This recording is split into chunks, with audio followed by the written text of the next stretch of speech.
이 모세가 중보기도를 통해서 하나님 앞에 나아가 다시 은혜를 주십시오 그렇게 간절히 간구했더니 하나님께서 그 모세의 기도를 들으시고 다시 돌아오셔서 다시 그 관계를 회복해 주시고 이스라엘과 함께 동행해 주시겠다, 하나님의 임재를 다시 한번 우리가 체험할 수 있게 되었다 그랬는데, 모세가 그것으로 좀 부족했는지 주의 영광을 보여주십시오, 뭔가 확실한 걸 더 체험하기 원합니다, 그렇게 표징을 구했다 그럴까요? 그렇게 막 간절히 또 구했더니 지난주에 살펴본 말씀에 의하면 하나님께서 뭐라고 하셨던가요? 하나님께서 나의 선함을 맛보아 알지어다 이렇게 말씀하셨어요. 내가 너 앞에 지나갈 텐데 네가 나를 보여달라고 자꾸 그러는데 나를 진짜 너에게 보여주면 너는 바로 죽는다. 나를 보고 살 자가 아무도 없다. 여러분, 하나님을 봤다고 하는 사람들이 계시는데요, 사실은 거짓말이에요. 봤으면 이미 죽었을 거예요. 근데 그렇게 강력하게 원하니까 하나님께서 모세에게 은혜를 베푸셔서 내가 너 앞에 지나갈 텐데 그 지나감을 통해서 네가 뭘 맛보느냐 하면 나의 선함을 맛보라. 그래서 모습을 보여달라고 하는 그에게 내 마음을 좀 알아달라 이렇게 말씀하셨습니다. 어떤 형상을 보여달라 하는 자에게 나의 성품을 내가 보여주마. 뭔가 외적 표징을 구하는 자에게 내 깊은 속마음을 네가 좀 알아주었으면 좋겠다 그러면서 나의 선함을 맛보아 알지어다. 맛본다는 말은 우리 시편에 쭉 나오는 말인데 체험해봐라. 후각으로 청각으로 시각으로 느껴보아라 했는데, 그 느낌이라고 하는 것이 우리의 피지컬리 어떤 감각기관을 통하는 것이라기보다는 우리의 내면 깊은 곳에서부터의 믿음의 행위로 하나님에 대한 마음을 좀 알아주면 그것이 진짜 감각기관으로 일시적으로 느끼는 것보다 그 하나님의 마음을 알게 되면 그것은 영원하게 오래 가는 것이고 변함없이 오래도록 그 하나님의 마음을 이해하니까 그 하나님에 대한 신뢰를 계속해 갈 수 있는 거 아니냐.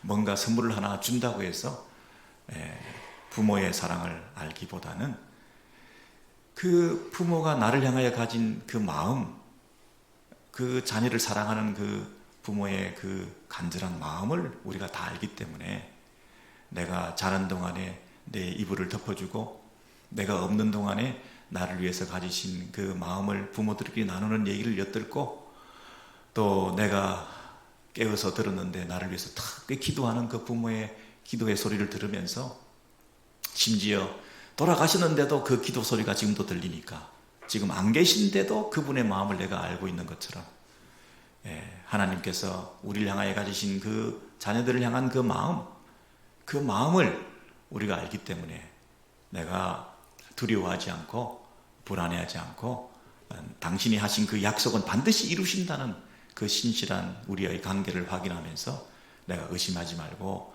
하나님께서 나와 동행하심을 믿고 우리와 친히 함께 가시겠다 하신 그 하나님의 약속을 신뢰하면서 내가 믿음으로 나아가겠습니다. 이 마음이 중요하다 그런 얘기를 했죠. 그러면서 내가 나의 이름을 선포할 것이다 이렇게 말씀하셨습니다. 여러분, 이름에 담겨있는 그분의 속성과 성품 그 얘기를 했죠. 그분이 당신의 이름을 알려주신다는 얘기는 그냥 이름이 유명하다, 이름이 있다 그런 게 아니라 그 속에 담겨있는, 그 이름 속에 담겨있는 그분의 속성을 우리가 알려주시는 거다 그랬어요. 그래서 오늘 그 출애굽기 34장 이 6절 7절에 보면 여호와로라 여호와로라 그랬습니다. 근데 그 여호와라는 그 이름에 담겨있는 속성이 뭐냐면 그분은 자비롭고 은혜롭고 노하기를 더디하시고 인자와 진실이 풍성히 많으신 분이시다. 그렇게 우리 34편 6절 7절에서 이렇게 말을 했잖아요.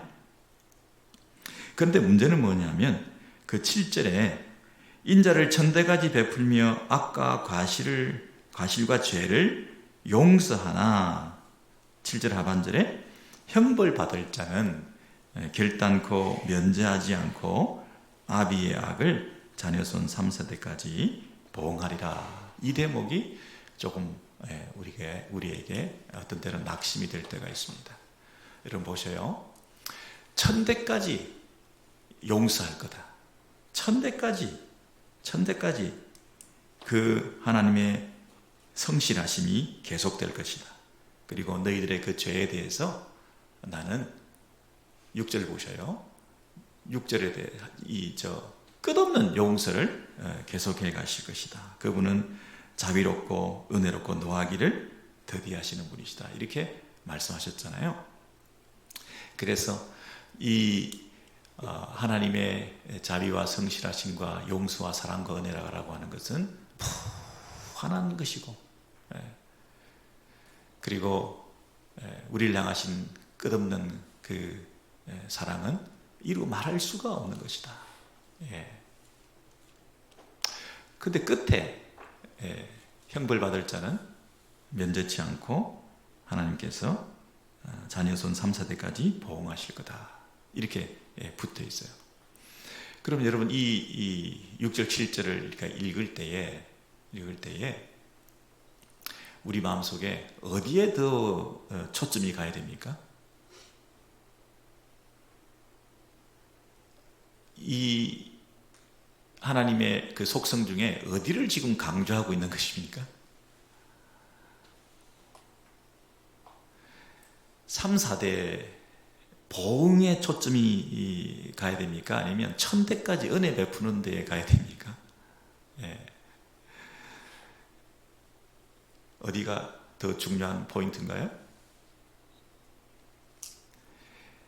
지금 하나님께서 주시는 그 메시지의 핵심은 뭐죠? 내가 너와 함께 하겠다. 그리고 내가 내 이름으로 선포할 것이다. 뭘 선포한다는 거죠? 너와 관계는 끝이 아니다. 지금 너와 나의 관계가 조금 삐끄덕거리고 있는데 네가 지금 불편해하고 불안해하고 있는데 너의 기도를 듣고 너의 기도를 통해서 내가 은혜 베푸는 것은 꺼려서 억지로 하는 것이 아니라 기쁨으로 감사함으로 우리의 관계를 회복해 나가는 너희를 향한 끝없는 내 인자와 성실하심과 사랑으로 내가 너와 함께하는 것이다. 내 마음이 그렇다. 근데 나는 어떤 존재냐 하면 그 성실하심이 한 번 어느 정도 하다 끝나는 게 아니라 천대까지 영원히 그 성실하심을 베푸는 그런 속성과 성품을 가지신 하나님이시다. 그렇게 말씀하셨어요. 근데 그에 비해서 내가 그 죄에 대한 그 형벌을 면제하지 않고 그 부분에 대한 죄에 대한 대가를 내가 지불하게 할 텐데 그것은 3, 4대에 불과하다. 이렇게 말씀하실 때 이 표현이라고 하는 것이 여러분 어떤 시적인 표현이죠. 본문을 내려주시고요. 이 시적인 그 표현이라고 하는 것이 가지는 그 의미가 뭡니까? 글자 그대로 천대를 지금 말하고 있나요? 그럼 천대까지 카운트해서 999, 1000까지만 하고 그 1001은 안 하는 건가요? 아니죠. 무한한 사랑과 용서를 얘기할 때 천대까지 이렇게 말을 하고 그에 비해서 정말 없는 것과 같은 거의 없다시피 할 정도로 이렇게 하는 게 뭡니까? 한두 개, 두세 개 이렇게 얘기를 하는 거잖아요. 그러니까 서너 가지 3, 4대 이 얘기는 그 무한하신 천대에 비해서 이것은 거의 없다시피 한 것이다 하는 것을 시적으로 상징적으로 비유적으로 강조하기 위해서 이 표현을 쓰는 것이지 문자적으로 여자적으로 그 3, 4대에 딱 해당될 그 형벌이 우리에게 주어진다 이렇게 말하는 것이 아니거든요. 만약에 여러분의 부모가 큰 죄를 지었다든지 불경스러운 부득한 일을 행했다든지, 아니면 뭐 영적으로 굉장히 미혹되어 있다든지, 뭐 출교를 당했다든지, 뭐 하나님 앞에 특별한 죄를 지었다든지, 만약에 그런 분이 계신다 그러면, 여러분이 부모님이, 그러면 이제 여러분은 3, 4대 안에 포함되는 거잖아요. 그 여러분은 뭐 열심히 살아도 아무 소용이 없어. 그 3, 4대의 그 족쇄 안에 가두어져 있는 거잖아요. 여러분의 자녀들은 뭐 아무리 여러분이 기도해봐야 이미 3, 4대까지 보응한다고, 반드시 보응한다고 하셨으니까, 걔들은 뭐 그냥 이미 운명론적으로 벌받기로 작정된 자들이에요. 저주받은 자들이지, 태어나면서부터. 그렇잖아요?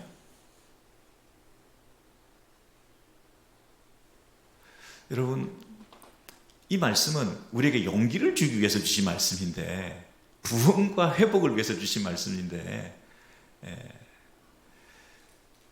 다시 하나님의 그 압도적인 임재를 경험하면서 이제는 우리는 회복과 부흥의 그런 역사들이 있게 된다는 약속의 말씀으로 천대까지 우리에게 은혜를 베풀어 주시고, 우리를 버리지 않고 항상 함께 하실 것이라고 하는 것에 대한 확신을 가지고 이 말씀을 받았는데, 오히려 이 말씀이 우리를 낙심하게 만들어서 이제 큰일 났다, 이제 우리는 자녀들 3, 4대에 이를 때까지 우리는 더 이상 복받을 일은 털렸다, 끝났다.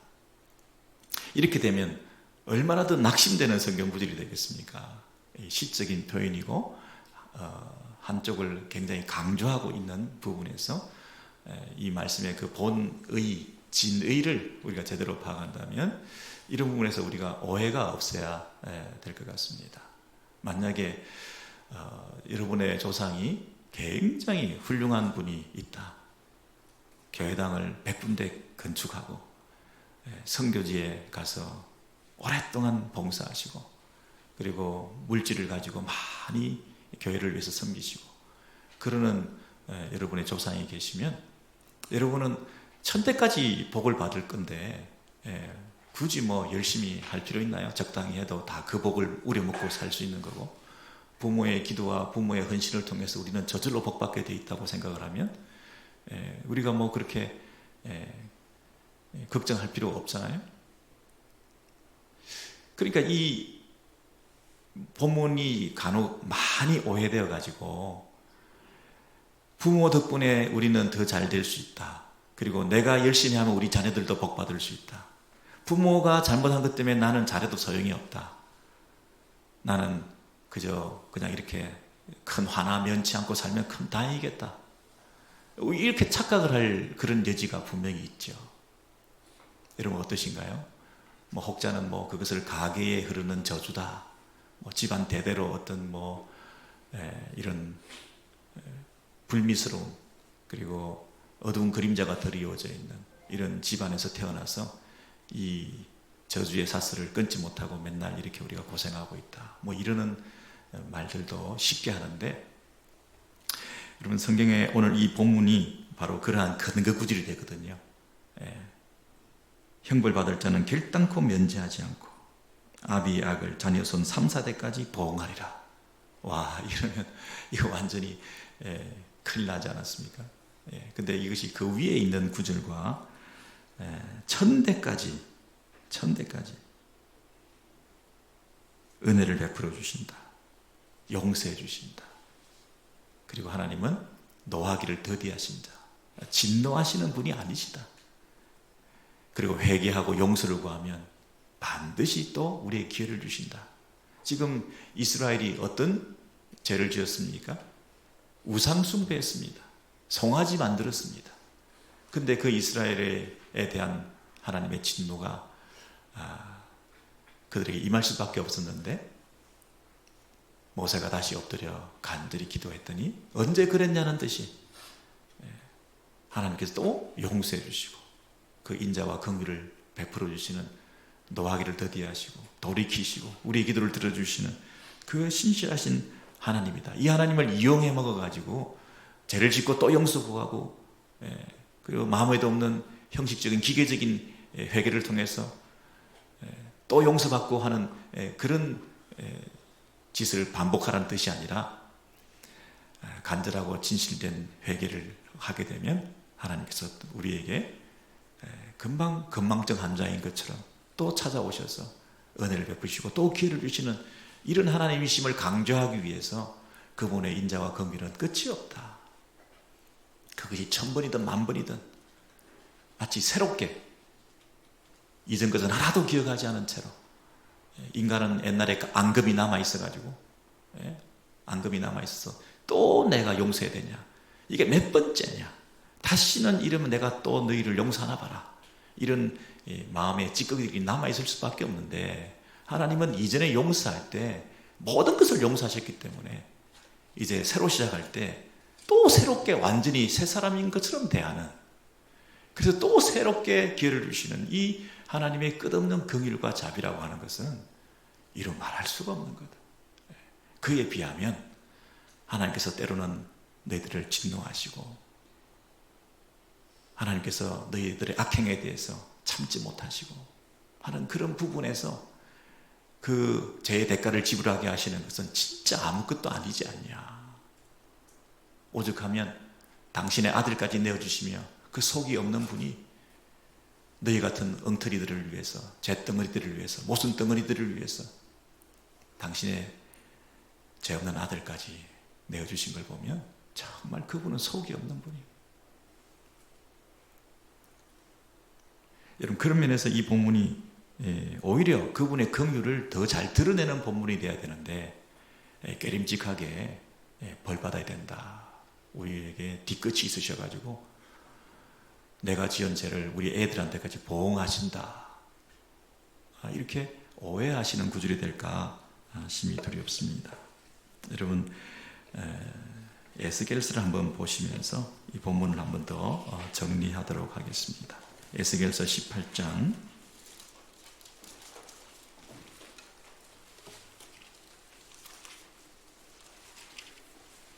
에스겔서 18장 우리 1절부터 보시죠. 1173년입니다. 1173년 에스겔서 18장 1절. 여호와의 말씀이 또 내게 임하여 가라사대 너희가 이스라엘 땅에 대한 속담에 이르기를 아비가 신 포도를 먹었으므로 아들의 이가 씨다고 함은 어찌미뇨. 여러분, 여기 속담이 있는데요, 이스라엘의 민간에 편만하게 흔히들 말하는 속담과 격언이 있는데요, 뭐라고 하느냐 하면 아비가 신 포도를 먹었으므로 아들의 이가 씨다, 이런 말이 있다는 거예요. 근데 그 속담이 다 100% 맞습니까? 다 진리입니까? 절반의 진리일 수 있고 또 파편적인 진리일 수 있고 그냥 성경적인 어떤 진리가 아닌, 하나님의 가르침이 아닌 지들끼리 이런 말들을 회자하고 있는 그런 말들이 있는데, 그 중에 한 가지가 뭐냐면 아비가 죄를 지으면 아들이 그 죄의 대가를 받는다. 부모가 죄를 지으면 자식이 그 죄에 대한 벌을 받는다, 이런 얘기가 있다는 거예요. 아비가 신포도를 먹으면 아들의 이가 씨리다, 이렇게 말한다는 거예요. 근데 그런 말이 있음에도 불구하고 3절에 나주 여호와가 말하노라, 그 말은 뭡니까? 그 속담이 잘못됐다는 얘기를 하시는 거죠. 내가 나의 삶을 두고 맹세하노니, 하나님이 맹세하신 거예요. 하나님께서 맹세까지 하시면서 이 부분에 대해서 바른 정의를 내려주고 계시는데, 너희가 이스라엘 가운데서 다시는 이 속담을 쓰지 못하게 되리라. 4절에 모든 영혼이 다 내게 속한지라 아비의 영혼이 내게 속함 같이 아들의 영혼도 내게 속하였나니 범죄하는 그 영혼이 죽으리라. 죄에 대한 대가는 죄를 지은 자가 그 죄에 대해서 대가를 지불해야 되는 것이고 벌을 받는 것이지, 부모가 죄를 지었다고 해서 아들이 죄에 대한 대가를 지불하는 게 아니다, 이렇게 말합니다. 다시는 이런 속담을 이스라엘 공동체 안에 있지 않아야 된다, 이렇게 말하고 있습니다. 그런데 지금 요즘도 우리는 우리 공동체 안에 이런 속담을 쓰고 있어요. 부모가 죄를 지어서 우리가 벌을 받고 있고, 부모가 잘해서 내가 복을 받고, 내가 잘해서 자식들이 복을 받고, 그런 속담을, 그런 가르침을, 세상적인 그런 일반적인 그 가르침을 교회 안에서도 자주 큰 의미 없이 그렇게 쓰고 있는 것 같아요.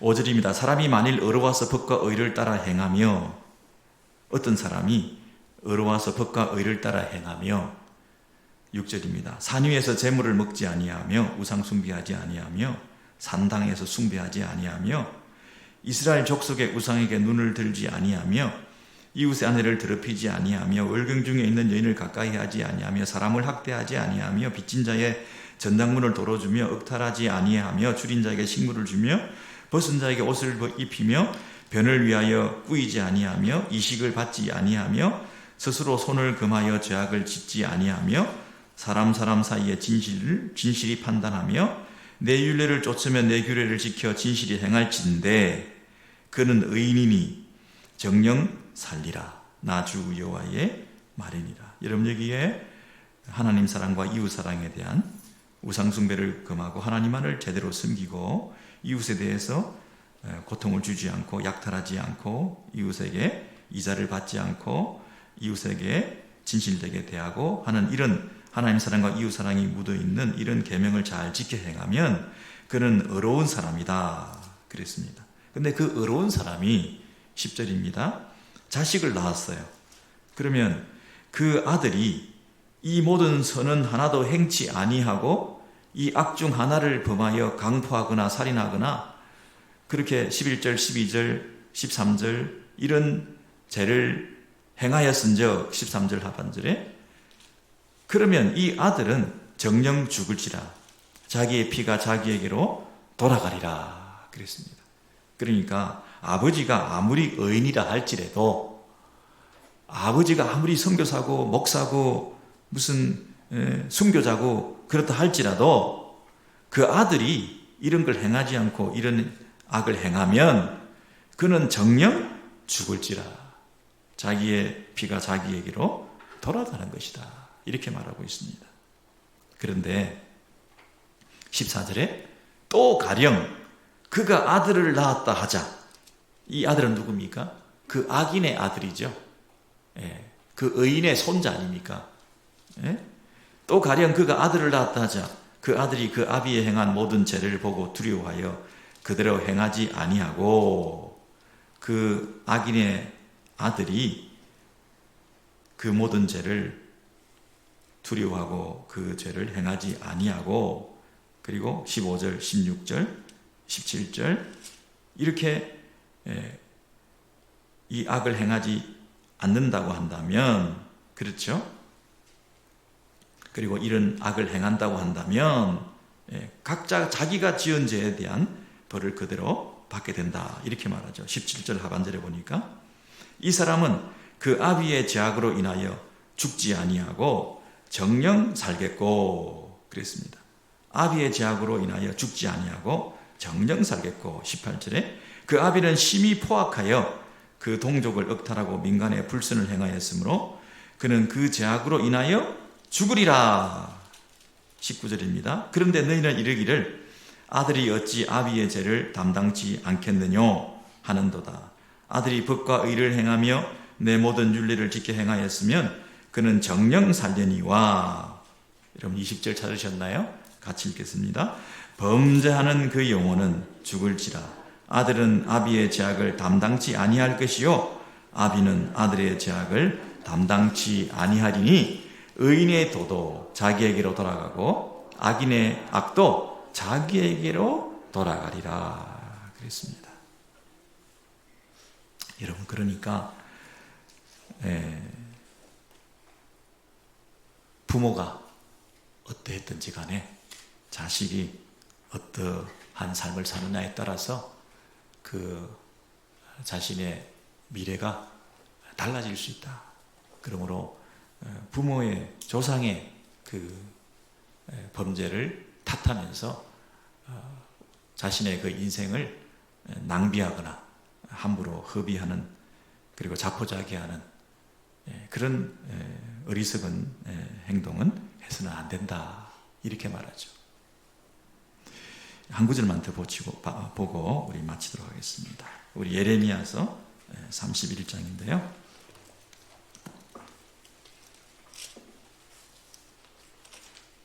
예레미야 31장 먼저 우리 16장부터 보겠습니다. 예레미야 우리 16장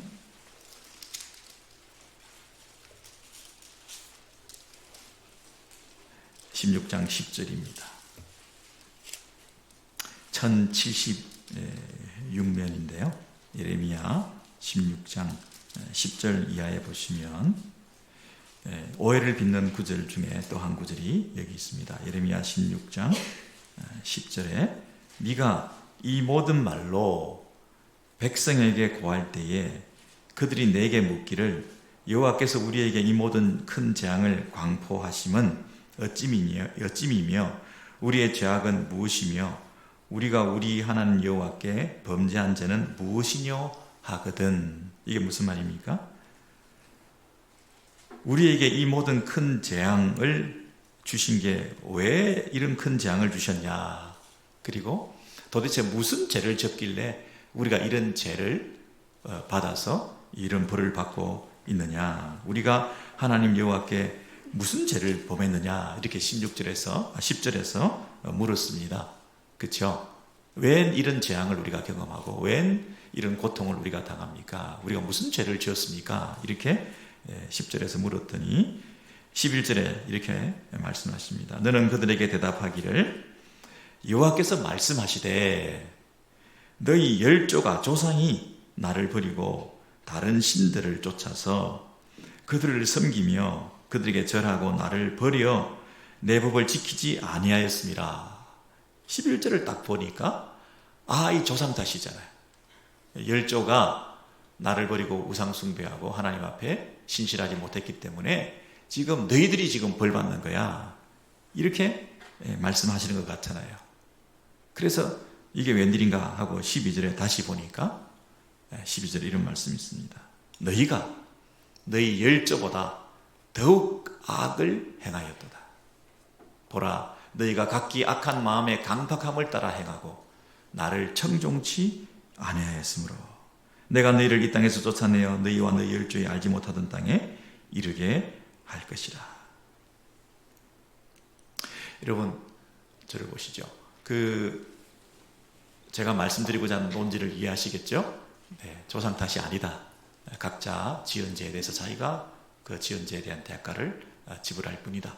그런데 문제는 뭐냐면 우리가 조상들의 그 죄를 보고 크고 자라고 경험하고 하면서 그 잘못한 그 죄를 우리 대해서 끊어버리고 그 죄를 되풀이하지 않고 그 부모의 조상의 죄를 불순종의 전철을 우리가 다시 밟지 않기로 반면교사로 삼아서 이제는 우리는 하나님께 바로 돌아오기로 그렇게 결단해야 되는 우리들인데도 불구하고 우리는 어떤 핑계를 대느냐 하면 우리 부모들의 그 방식을 나도 모르게 부지불식간에 환경적으로 어릴 때부터 경험하고 보고 배우고 하면서 이것이 틀리고 잘못된 하나님의 계명에 비추어서 죄라고 하는 것을 인정하면서도 그 부분에 대해서 무뎌져 가지고 그 죄를 되풀이하는 악습을 우리가 반복할 뿐 아니라 오히려 죄에 무뎌져 있다 보니까 그보다 더 심한 죄들을 지으면서도 죄책감과 죄의식을 느끼지 못하는 그런 잘못을 우리가 실수를 할 수 있다는 그런 경고의 말씀입니다. 여러분, 정말 죄 없이 어릴 때부터 경건하게 자란 사람이 부모가 참 좋은 분들을 경건한 그런 부모들 밑에서 자란 사람도 우리 안에 있는 죄성들이 작동을 하고 예외 없이 모든 사람에게 그런 우리 안에 죄의 본성들이 있기 때문에 죄를 짓기 마련인데 우리가 부모들이 그 지은 죄에 대해서 무뎌지면 우리 안에 있는 죄성이 발동해서 더 자극을 받고 더 잘 배워가지고 더 큰 죄를 지을 가능성이 있으니 이건 정말 조심해야 될 일이거든요. 더 경각심을 가지고 자포자기하면서 우리는 어쩔 수 없어, 우리는 이런 집안에서 나는 또 이런 죄를 저지를 수밖에 없어, 이럴 게 아니라 더 우리는 정신 차려서 이 죄를 끊어내기 위해서 우리가 각성하고 하나님 앞에 바로 서기 위해서 몸부림을 더 쳐야 될 거 아니겠습니까? 부모가 먹는 습관이 잘못돼가지고 음식을 먹는데 사람이 먹는 게 그 사람의 모든 것이다, 이런 말이 있잖아요. 먹는 걸 보면 저 사람이 어떤 삶을 사는가, 몸에 나쁜 것만 먹으면서, 그래서 부모가 자꾸 병이 나고 그러는 걸 자식들이 보면 자식들 어떻게 됩니까? 부모가 저런 잘못된 식습관을 가지고 잘못 먹는 것 때문에 병이 나고 그랬는데 나는 어릴 때부터 그런 잘못을 되풀이하지 않으면서 조심해서 나는 더 절제하고, 저 탐심, 저 어떤 마음속에 있는 욕심, 이런 것들이 잘 절제가 되지 않은 습성들이 우리 안에 기질적으로 타고났는데 우리가 잘못하면 똑같은 전설을 되풀이할 수 있으니까 조심해서 건강관리를 잘 해야 되겠다. 우리가 이런 마음을 가지잖아요. 마찬가지로 집집마다, 가게마다, 집안마다 다 다를 수가 있습니다. 어떤 집안은 정말 자랑할 만한 그런 어떤 경건한 순교자 집안의 그 핏줄이 흐를 수도 있는 것이지만, 어떤 집안은 무신론자들의 집안이 있을 수도 있고, 심지어 이방 종교의 어떤 우두머리가 되는 집안의 후손들이 될 수도 있고, 그런 거 아니겠습니까? 근데 그런 집안에 서로 다르게 태어났다고 해서 자동적으로 계속 복을 받는다든가 자동적으로 계속 벌을 받는다든가 그런 일은 없다고 지금 성경에서 분명히 얘기하고 있지 않습니까?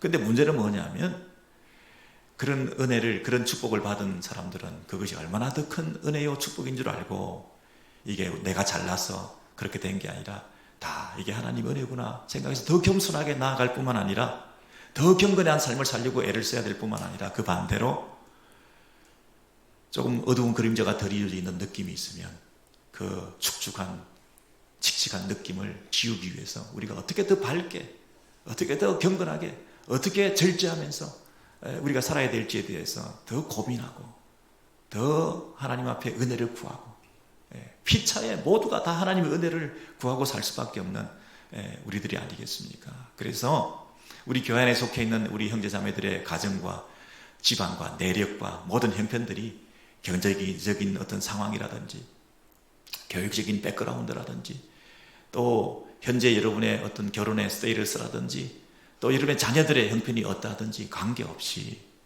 여러분 이게 다 나에게 주신 분복이요, 하나님의 나에게 주신 그 특별한 부르심이라고 생각하고, 이 부르심의 자리에서 이제 내가 어떻게 살 것인가, 내 몫을 앞으로 어떻게 감당할 것인가, 여기서 내가 어떻게 하나님 앞에 더 개인적으로 깊은 자리에 나아가서 하나님의 그 사랑과 은혜를 덧입어 좋은 영향력을 우리 자녀 손들에게 끼칠 것인가 하는 이런 부분만이 남아있는 거 아니겠어요? 그래서 이 인자와 긍휼과 자비 베푸심이 천대까지 베푸시는 그 하나님 앞에 이 모든 조상과 과거와 현재와 나의 미래와 모든 것들을 다 주님 앞에 맡기면서 주님밖에 없습니다. 누구든지 그리스도 안에 있으면 새로운 피조물이다. 이전 것은 지나갔으니 보라 새 것이 되었다. 그리스도밖에 없습니다. 십자가밖에 없습니다. 십자가가 모든 것을 이기게 하고 승리케 하는 유일한 방법이요 길인 것을 믿습니다. 누구든지 예수를 통해서 이런 새로운 운명을 개척하고 새로운 운명을 바꿔 나가는 이런 인생길이 되기를 원합니다. 잘난 것도 없고 못난 것도 없고 내 인생에 어떤 더러운 것도 없고 추한 것도 없고 어두운 것도 없고 다 예수 안에서는 새로운 것입니다. 집안에 어떤 집에 누가 옛날에 이런 일이 있었는데 그것이 왜 지금 우리를 지배하고 다스리고 우리의 삶을 어둡게 만들고 주춤거리게 만들고 위축되게 만들고 괜히 걱정하게 만들고 염려하게 만들 이유가 어디에 있습니까? 예수 안에서 새로운 피조물이 되었다. 오직 예수 안에서 여러분 승리하시는, 그리고 확신을 가지고 믿음으로 새로운 여러분의 족보를 써나가시는 저와 여러분 되기를 소원합니다.